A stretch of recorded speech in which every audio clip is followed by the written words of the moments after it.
Yeah, we still have a couple of important meetings tomorrow, including the Deputy Secretary of State. And we're seeing, in my case, I'm doing a ridiculous number of interviews tomorrow with American media.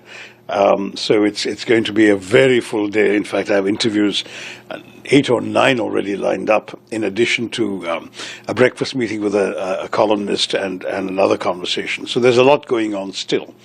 But broadly speaking, the 5 days have been a real success. It seems immodest for me as a leader of the delegation to say that.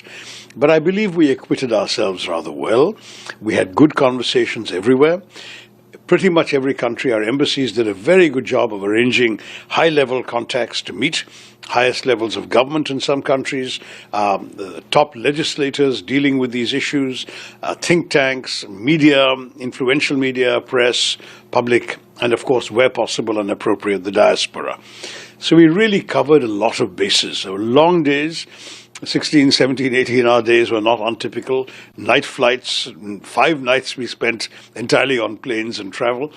But at the end of the day, 2 satisfactions. One is, I believe we got our message across about what happened in Pahalgam and about Operation Sindoor and why it was necessary. And secondly, we used the opportunity to reaffirm the importance of relations with India with each of these countries.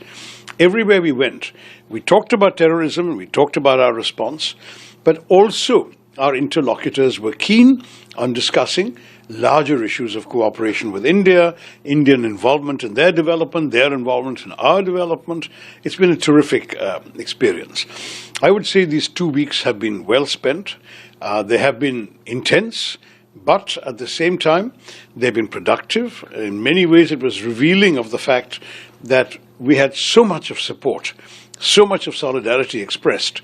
Perhaps we expected a little more resistance or a little more skepticism. We got tremendous amount of support and sympathy. Some more in private than in public, some also openly expressed.